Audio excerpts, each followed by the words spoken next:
जय हिंद दोस्तों, कैसे हो आप लोग। आई होप आप काफ़ी अच्छे होंगे। तो वीडियो को स्टार्ट करने से पहले आप डिस्क्लेमर रीड कर लीजिए एंड उसके बाद डायरेक्ट मैं आपको लेके चलता हूँ चार्ट पे, क्योंकि आज अपन ने दो यहाँ पे एसएल बुक किए हैं और वो एसएल बुक करने का रीज़न लॉजिक मैं आपको यहाँ पे समझाता हूँ। क्योंकि काफ़ी टाइम से अपने कंसिस्टेंसी चल रही थी और एक स्पेसिफिक रीज़न है आज के एसएल बुक करने का, वो आपको बताता हूँ। कि जब आप ट्रेडिंग करते हो तो ट्रेडिंग में कहा जाता है कि 90% ऑफ द गेम यहाँ पर साइकोलॉजी का है। तो आदमी इसी चीज़ें यहाँ पर फंस जाता है। ठीक है, तो आपको मैं बताता हूँ कि क्या स्पेसिफिक रीज़न है आज का मेरे जो बैक टू बैक एसएल गए हैं।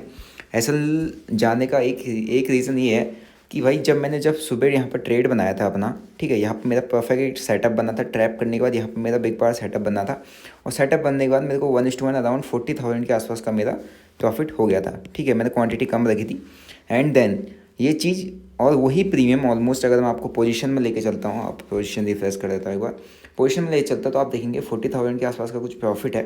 क्वांटिटी बहुत कम थी। ठीक है, तो मॉर्निंग का इस जगह पर मैंने उठाया था एंड वही प्रीमियम 30 में इसको निकाला था 45 के बीच में, है ना, 45 to 50 के बीच में वही प्रीमियम 100-110 चला गया। ओके, तो यहाँ पर एक मेरे दिमाग में क्या हो गया, एक फोमो क्रिएट हो गया, फियर ऑफ मिसिंग आ रही, वाह क्या रैली चल रही है तो इसमें दोबारा घुसा जाए। ठीक है, तो अगर आप पोजीशन में जाएंगे, मैं सेम स्ट्राइक प्राइस में उसमें मैंने इंट्राडे में लिया था, इसको मैंने नॉर्मल में लेके सेम स्ट्राइक प्राइस में फिर मैं यहाँ पर इस ऑप्शन के अंदर ट्रेड करने के लिए घुस गया। ठीक है, और इस ऑप्शन को मैंने अराउंड जो बाई किया था वो 75, 78, 75 के आसपास उठाया था। एंड अगर आप इसको चार्ट देखेंगे तो मैं आपको चार्ट पर दिखाता हूँ। तो अगर आप इस ऑप्शन को देखेंगे तो मैंने इसको इस जगह पर कहीं पर बाइंग इसमें पोजीशन बनाई थी। ओके, एंड बाइंग पोजीशन बनाने के बाद से ये काफ़ी देर नाचा। मैं इसको होल्ड किया कि मेरा एक्सपेक्टेड था कि ये यहाँ तक का टारगेट देगा, रेजिस्टेंस तक का टारगेट देगा, लेकिन नहीं, इसने इमीडिएटली यहाँ पर मेरा क्या ले लिया, एसएल ले लिया। ठीक है, एसएल ले लिया तो मेरा एक्सपेक्टेड टारगेट था कि अप मूव आएगा, लेकिन अप मूव नहीं आया, डायरेक्ट एक डाउनफॉल आया और मैं कंप्लीटली स्कैल्प करता तो मैंने इसको काफ़ी देर होल्ड कर लिया। पहली चीज़ मेरी गलती ये थी कि मैंने इसको होल्ड किया। होल्ड करने के बाद जब प्राइस फॉल किया तो प्रीमियम जो इसके थे काफ़ी तेज़ी से यहाँ से फॉल कर गए। देख रहे हो, ये जो इस जगह पर प्रीमियम काफ़ी तेज़ी से फॉल गया, ऑलमोस्ट 75 का प्रीमियम जो आया था यहाँ से एक ही कैंडल में 40, 50, 60, 50, 60, 40, 30 तक पहुँच गया। मतलब 25 का लो बना दिया इसने इसी एक कैंडल के, बड़ी सी जो कैंडल आई है। ठीक है, तो उसके बेसिस पर जो इस वाले ट्रेड में मेरा जो लॉस हुआ 1,36,000 के आसपास का लॉस हुआ। मतलब मेरा इसमें 5 लाख का कैपिटल डिप्लॉय किया था। 5 लाख के कैपिटल के अराउंड 25% का एसएल मेरे को यहाँ पर देना पड़ा। एसएल एग्जिट करते हुए चला गया, मतलब 1 लाख रुपये के आसपास में मैं दे रहा था, लेकिन एग्जिट स्लीपेज में पूरा यहाँ पर मेरा एसएल चला गया। एंड देन उसके बाद आते हैं थर्ड ट्रेड पे। फिर मैंने जो यहाँ पर अपना थर्ड ट्रेड बनाया वो इसको देखते हुए बना कि यहाँ पर मेरा एक बिग बार सेटअप बनना था। ठीक है, बिग बार सेटअप बना था, तो ये मैंने गलती में, मतलब एक कहते हैं ना कि अगर आपका जब दिन खराब चल रहा हो, आप लॉस ले रहे हो, एसएल बुक कर रहे हो, तो आपके अंदर इमोशन आता है और इमोशनल डिसीजन हमेशा गलत होते हैं। ठीक है, तो वही मैंने यहाँ पर गलती की। मैंने जो यहाँ पर जो डिसीजन बनाया था वो डिसीजन बिल्कुल गलत डिसीजन बनाया था, क्योंकि यहाँ पर कोई लॉजिक नहीं बन रहा है। आपका ट्रेंड पॉजिटिव है तो नॉर्मल सी बात है, मार्केट करेक्ट होगा, लेकिन मेरे दिमाग में ये चल रहा था कि यार अभी यहाँ पर ऐसा चला गया, इसको कवर करते हैं और कवर करते तो हमारे यहाँ पर प्रॉफिट बन जाएगा, है ना। लेकिन मार्केट ने अपनी साइड से ट्रैप करना था, उसने पहले पिट साइड में एंट्री करवाई एंड तुरंत अपना ऐसा यहाँ पर खा लिया। तो इस वाले ट्रेड में मेरा अराउंड 67,000 के आसपास का लॉस हुआ था। अगर आपको चार्ट देखेंगे तो ये था अपना एंट्री, है ना। यहाँ पर देखो, ये जो सेकंड वाली कैंडल है, इस वाली कैंडल, सेकंड वाली कैंडल पर मेरा बिग बार सेटअप बनना था, लेकिन मेरा गलत जगह पर एंट्री थी, तो यहाँ पर एसएल मेरा चला गया।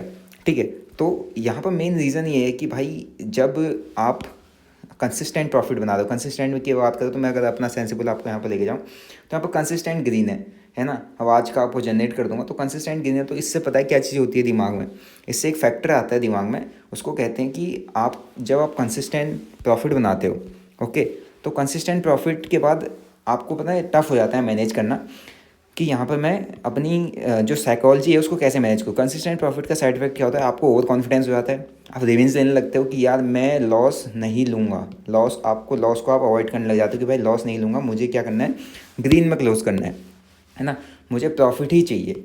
ठीक है, तो ये चीज़, ये टेंडेंसी ऑफ एक्सेप्टेंस, मतलब कि आप एक्सेप्ट नहीं करते हो कि यार आपको अगर लॉस हो रहा है तो उसको आप एक्सेप्ट नहीं कर पाते हो। इसका मेन रीज़न ये है कि आप जब कंसिस्टेंट प्रॉफिट बनाते हो तो इससे एक फियर फैक्टर जनरेट होना ऑब्वियसली बात आपके अंदर होना चाहिए। अगर आप कंसिस्टेंट प्रॉफिट बना रहे हो, या तो आप क्वांटिटी को, है ना, स्मॉल क्वांटिटी में काम करने लग जाओ, ठीक है, या आप ट्रेडिंग को कुछ दिन के लिए, ठीक है, स्टॉप कर दिया, रोक दो। अदरवाइज इससे क्या साइड इफेक्ट पता है कंसिस्टेंट प्रॉफिट के अंदर साइड इफेक्ट ये होता है, एक तो आप ओवर कॉन्फिडेंस होते हो, या आप रिवेंज लेने लगते हो, आपको लॉस होता है तो आप उसको एक्सेप्ट नहीं करते हो, एंड रिवेंज अगर आप लेने लग गए है ना, तो आपका जो कंसिस्टेंट प्रॉफिट बना, सपोज कि आपने 10-15 लाख रुपए के आसपास प्रॉफिट बना लिया कंसिस्टेंट पिछले 2-3 हफ्ते में, तो एक ही दिन में आपका 5 लाख उड़ा देगा ये।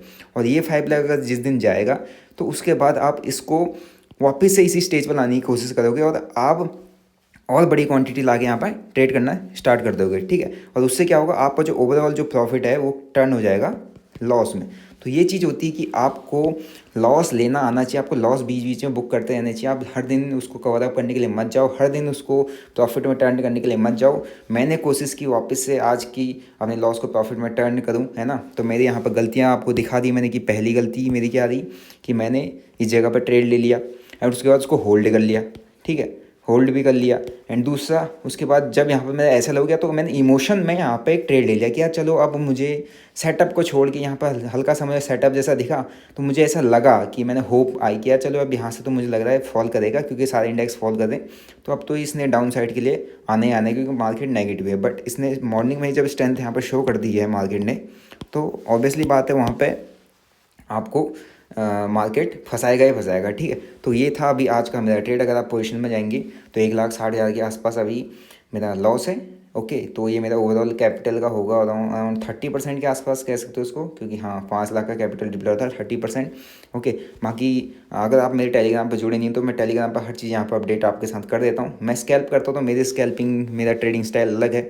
मैं आपको यहाँ पर कोई भी स्कैल्पिंग वाली चीज़ ऐसे शेयर नहीं करता क्योंकि वो बहुत ज़्यादा रिस्की है, और हम यहाँ पर आपको कोई भी क्वालिटी प्रोवाइड नहीं करते। लेकिन जो अपने को रडार में आता है मार्केट आवर्स में, वो मैं आपको क्लियरली यहाँ पर शेयर कर देता हूँ, हर एक चार्ट, हर एक इंडेक्स, और उसके बेसिस पर आप पूरा अपना टेलीग्राम देख सकते हो। बहुत अच्छा यहाँ पे अगर आप क्वालिटी के चक्कर में पड़े हो, प्रीमियम चैनल्स के चक्कर में पड़े हो, तो भाई उन सबको अवॉइड कर दो। उससे ज़्यादा यहाँ पर मैं अपने टेलीग्राम पर आपको शेयर कर देता हूँ। बाकी सेंसिबल पर मेरा डेली का अपडेट यहाँ पर हो जाता है, डिस्क्रिप्शन में लिंक है, आप उस पर मेरे को फॉलो कर लीजिए। बाकी टेलीग्राम पर अगर आपको जुड़ना है तो मैंने ये लिंक पे डिस्क्रिप्शन पर दिया है।